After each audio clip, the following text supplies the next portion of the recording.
Alors, dans le cas des astrologues, si on fait la psychanalyse du comportement des astrologues, ou des gens qui s'intéressent à l'astrologie, je dirais qu'il y a une forme de cécité.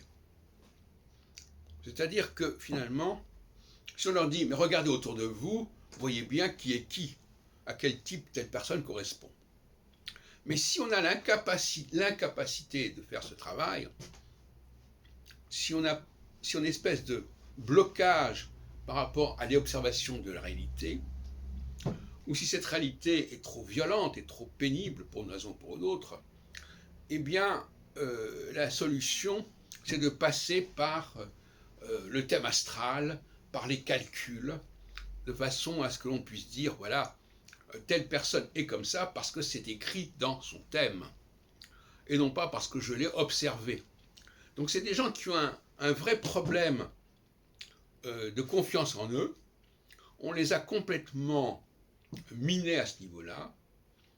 Ils n'ont plus aucune capacité à affirmer leur propre opinion. Ils sont donc obligés de passer par des biais, en disant non pas un tel est comme ça parce que je le vois comme ça, mais un tel est comme ça parce que c'est écrit ou parce que ça a été dit, etc., etc. Donc là, on a une véritable pathologie qui instrumentalise l'astrologie. Et l'astrologie est piégée par ça.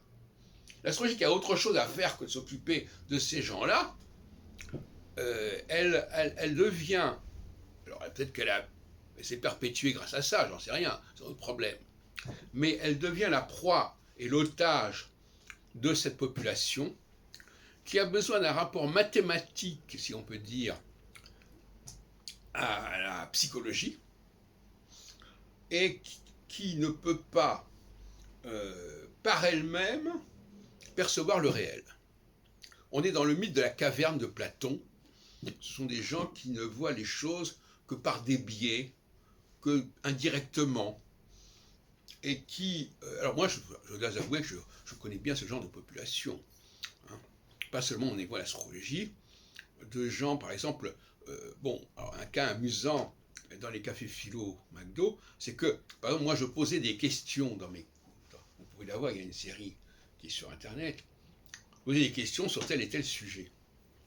Et il y a des gens qui ont cru qu'il y avait les réponses à ces questions quelque part qui étaient écrites et qui faisaient, ou alors même il suffisait de poser des questions sur des sujets que l'on connaissait. Par exemple, quelqu'un avait lu quelque part qu'un tel avait fait ceci, il posait une question pour savoir qui a fait ça. Et il croyait que c'était comme ça que je travaillais.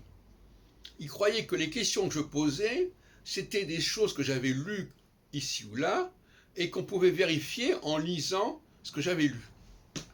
D'où des personnes qui avaient suivi de près ou de loin mes cafés philo, et qui posaient des questions très factuelles, sur qui a dit ceci, qui a écrit cela, etc., et qui croyaient que c'était le même exercice.